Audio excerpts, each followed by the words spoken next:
લંડનથી એક મહિલાએ જૂનાગઢ આવી અને પોતાના ગર્ભાશયની ગાંઠનું ઓપરેશન કરાવ્યું હતું, જેમાં મહિલાને થયેલા રોગ વિશે જણાવતા લાઈફ કેર હોસ્પિટલના ડોક્ટર કેપી ગઢવીએ માહિતી આપી હતી કે ઝહીરા ડેનિશ નામના વ્યક્તિ જે લંડનની અંદર હાલ જૂનાગઢ સ્થાયી છે, તેમને આગળ 3 સિઝેરિયન થયેલા હતા અને ગર્ભાશયમાં ગાંઠ તેમજ ચોકલેટ શિષ્ટ હતું. આ ઉપરાંત ગર્ભાશયના અંગો ચોંટી ગયા હોવાથી તે દેશના ડોક્ટરોએ ઓપરેશન કરવાની ના પાડી દીધી હતી. ત્યારબાદ લાઈફ કેર હોસ્પિટલની ટીમ દ્વારા 1.5 કલાકની અંદર આ મહિલાનું સફળ ઓપરેશન પૂરું કરવામાં આવ્યું હતું. તેમજ મહિલા 3 દિવસની અંદર તો પોતે જાતે જ ચાલીને જઈ શકે તે પ્રકારે સ્વસ્થ થઈ ગયા હતા. હું ડૉક્ટર કેપી ગઢવી આજે એક એવા પેશન્ટની વાત કરવા જઈ રહ્યો છું, ઝહીરાબેન ડેનિશભાઈ, જે લંડનની અંદર રહે છે. તેમને આગળ 3 સિઝેરિયન થયેલા હતા અને ગર્ભાશયમાં ગાંઠ તેમજ ચોકલેટ સિસ્ટ હતું. આવા કેસની અંદર ગર્ભાશયની આસપાસ પેશાબની થેલી, આતર એ બધું ખૂબ ચોટેલું હોય છે. એટલે એમને એક વખત કન્સલ્ટેશન મને 1 વર્ષ પહેલાં કરેલું હતું. પછી ત્યારે આપણે એમને ઓપરેશનની સલાહ આપેલી હતી. ફરીથી તે લોકો લંડનના નિવાસી છે, ત્યાંના જ વતની છે, એટલે એ લોકો ત્યાં જતા રહ્યા. ત્યાંના ડૉક્ટરોને એ લોકોએ એવરેજ 3 થી 4 ડૉક્ટરને બતાવ્યું. બધાએ કીધું ઓપરેશનની જરૂર છે, રિપોર્ટ, MRI બધું કરાવ્યું, પણ અંદરનું બધું ચોટેલું હોવાથી ત્યાંના ડૉક્ટરોએ તેને લેપ્રોસ્કોપિક ઓપરેશન એટલે કે દૂરબીન વડે ઓપરેશન કરીને ગર્ભાશય જે કાઢવાનું થાય કે જેની અંદર મિનિમમ ચીરફાડ થતી હોય, કે પેટ ઉપરથી 3 હોલ કરી અને આખું ગર્ભાશયનું ઓપરેશન થઈ જાય, તો જેથી કરીને પેશન્ટની રિકવરી બહુ ઝડપથી આવી જતી હોય. 1 વીકની અંદર એ પોતાનું રૂટીન ડે ટુ ડે એક્ટિવિટીનું બધું કામ કરી શકતા હોય. તો ત્યાં એના ડૉક્ટરોએ આ ઓપરેશન કરવાની ના પાડી, કેમ કે એમાં રિસ્ક વધારે હોય છે, ચોટેલું હોય છે, સ્કિલફુલ સર્જરી છે, એટલે દરેક કરી શકે ન કરી શકે એ કોન્ફિડન્સ ઉપરની વાત છે અને પોતાની ટ્રેનિંગ ઉપરની વાત છે. ત્યાં એ લોકોને પેટ ખોલીને એટલે કે જૂની મેથડથી સિઝેરિયન જેમ ખોલીએ અને બાળક બહાર ડિલિવર કરીએ એવી જ રીતે ગર્ભાશયનું ઓપરેશન કરવાનું કહેલું.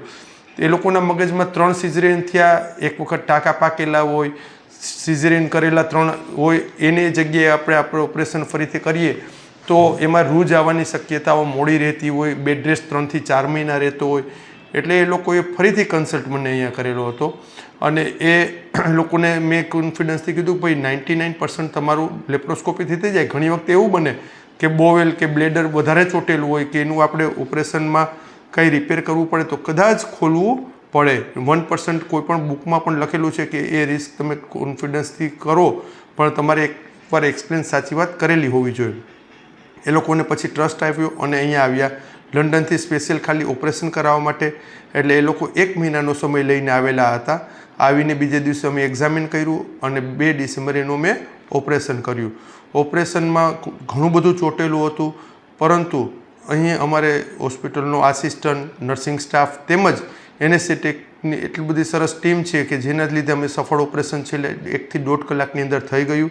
પેશન્ટને 3જા દિવસે અમે ડિસ્ચાર્જ પણ આપી દીધો અને પેશન્ટ 2nd ડેથી એકદમ ચાલવા માંડ્યું.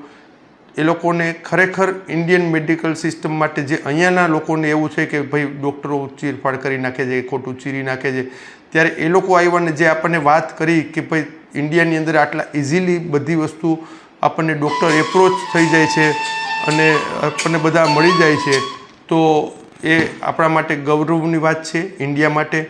અને સ્પેસિફિક આ ઓપરેશન બાદ અમને ગૌરવ થાય છે જૂનાગઢમાં રહેતા ડૉક્ટર પાસે, ત્યાંથી છેક આવી અને આપણે ઇન્ડિયાનું નામ અત્યારે એ લોકો ત્યાં જઈને કહેવાના જ છે કે ભાઈ મારું ઇન્ડિયામાં આવી રીતે ઓપરેશન થઈ ગયું છે.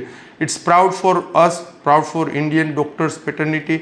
અને આપણી પાસે જેટલા પેશન્ટો છે, આપણા ઇન્ડિયાના ડૉક્ટરો પાસે જેટલી સ્કિલ છે, તમે બહાર જશો તો જ ખબર પડશે ઇન્ડિયાના ડૉક્ટરની વેલ્યુ.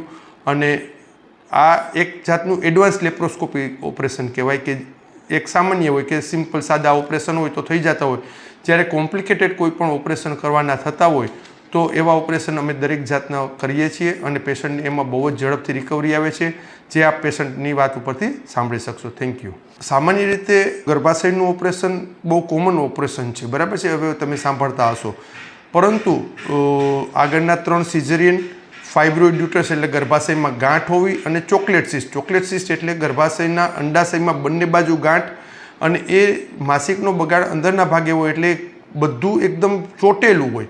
હવે ચોટેલું 1 અને 3 ઓપરેશન થયા એટલે પેશાબની થેલી ચોટેલી, આ બધું એટલું બધું જટિલ ઓર્ગન છે કે એમાં બધું એટલું ચોટેલું હોય કે એને તમારે બહુ જ નાજુકાઈથી કેમ કે તમારો ફિલિંગ ટચ હાથથી નથી, તમે ઇન્સ્ટ્રુમેન્ટથી ટચ કરો છો અને એ ઇન્સ્ટ્રુમેન્ટથી સ્ટેપ બાય સ્ટેપ દૂર કરી કટ કરવી, ઇટ્સ રિક્વાયર એક્સપિરિયન્સ એન્ડ તમારો એક કોન્ફિડન્સ પ્લસ તમારું ટીમવર્ક. આ ત્રણેય હોય ત્યારે જ થાય, કેમ કે એની પાછળના કોમ્પ્લિકેશન જ્યારે થાય તો એ મેનેજ કરવાની તમારી પાસે એબિલિટી હોય તો અને તો જ આ ઓપરેશન આપણે કરી શકીએ. એકચ્યુઅલી એના હસબન્ડ જે છે he is belongs to Junagadh. એ જુનાગઢની અંદર હતા અને છેલ્લા 20 વર્ષથી એ લોકો યુકે છે. એટલે એને ઘણા બધા માધ્યમથી ખબર પડી કે અહીંયા આપણે ઓપરેશન કરીએ છીએ. મારા 2-4 અહીંયાના લોકલ મિત્રો છે, એના રેફરન્સથી એને ખબર પડી કે ભાઈ અહીંયા કોઈ પણ કોમ્પ્લિકેટેડ લેપ્રોસ્કોપી ઓપરેશન હોય છે તો આપણે કરીએ છીએ. હવે એ લોકોએ રિવ્યૂ લીધું, પછી 1 વર્ષ પહેલાં મને બતાવવા પણ આવ્યા હતા, 4-5 વર્ષ પહેલાં, ત્યારે પણ આપણે એને એડવાઇસ કરી હતી કે ઓપરેશન રિક્વાયર્ડ છે. પછી જ્યારે બહારના હોય એટલે તરત એ લોકોને એવું હોય છે કે ભાઈ ઇન્ડિયા નહીં, લંડનમાં જ સારામાં સારું થશે. પણ જ્યારે એ લોકોને ત્યાં બધાએ ના પાડી ત્યારે અગેન હી રિમેમ્બર્સ મી અને અહીંયા આવ્યા અને પછી ઓપરેશન. હવે ઓપરેશન કરાવ્યા પછી સી ફીલ્સ કે આ મેં 4 વર્ષ પહેલાં જ માની લીધું હોત તો હું ત્યારની રૂટીન ડે ટુ ડે એક્ટિવિટીમાં આવતી રહી હોત. પેશન્ટ અત્યારે એકદમ સરસ છે. પેશન્ટના હસબન્ડ તો 10th ડેના જ યુકે જતા રહ્યા છે, એમના વાઈફ અહીંયા છે. અત્યારે એમના ગામ રાણાવાવ ગયા છે અને સી ઇઝ ક્વાઇટ ગુડ અને એ પણ લગભગ 5 તારીખની આસપાસ જતા રહેશે ત્યાં. मेरा नाम ज़हीरा है सैयद. मैं इंग्लैंड से आई हूँ, यूके से.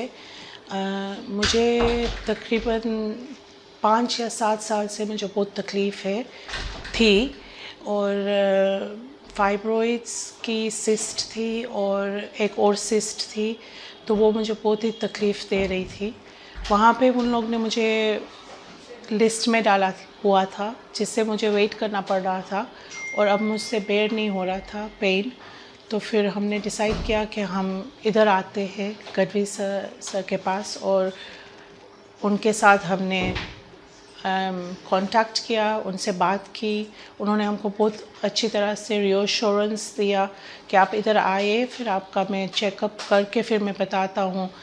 तो हमने थोड़ा सा टाइम लेके फिर हम आए इधर और उन्होंने मेरा फुल चेकअप किया. उसके बाद उन्होंने मुझे बहुत ही अच्छी तरह से कॉन्फिडेंस में बोला कि आपका ऑपरेशन हो सकता है यहाँ पे और रिकवरी भी अच्छी होगी. तो फिर हमने ये डिसीजन लिया. उन्होंने बहुत सपोर्ट दिया और फिर ऑपरेशन मेरा हो गया. वहाँ पे उन लोग ने मुझे बोला था कि ये ऑपरेशन तो होगा, लेकिन उन लोग ने मुझे बोला था कि वो सी सेक्शन से ही करेंगे, जैसे कट करना पड़ेगा, क्योंकि वहाँ पे उन लोग की जो की होल का था वो मुझे ऑफ़र नहीं कर रहे थे. तो फिर इसके हिसाब से भी हमने डिसाइड किया कि फिर इधर आते तो मुझे की होल का 99.9% चांस दिया था गढ़वी साहब ने. तो फिर हमने डिसाइड किया कि ये चांस लेना ज़रूरी है.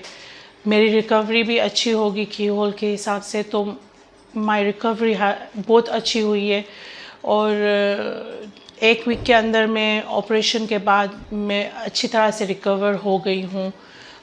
स्टिचेस भी मेरे इतने नहीं हैं, तो मुझे बहुत कंफर्टेबल फील हो रहा है अब. वरना अगर जो सी सेक्शन से निकालते ये सब तो हिस्टेरेक्टमी करते तो मेरी रिकवरी ज़्यादा टाइम लगता और मुझे थोड़ा टाइम देना पड़ता. इसलिए फिर ये डिसीजन मेरे लिए बहुत अच्छा रहा. और वहाँ से प्लानिंग में तो मुझे करना पड़ा था, बहुत सारा बड़े स्टेप्स थे, बड़ी लाइफ में स्टेप लेने पड़ा था. ये डिसीजन बड़ा था मेरे लिए, क्योंकि वहाँ की सिस्टम अलग है, यहाँ सिस्टम अलग है. तो मैं थोड़ा डर भी रही थी कि यहाँ पे कैसा होगा, लेकिन यहाँ आने के बाद मुझे बहुत कंफर्टेबल फील हुआ. सब स्टाफ भी बहुत अच्छे थे. Doctor Gadhvi is amazing.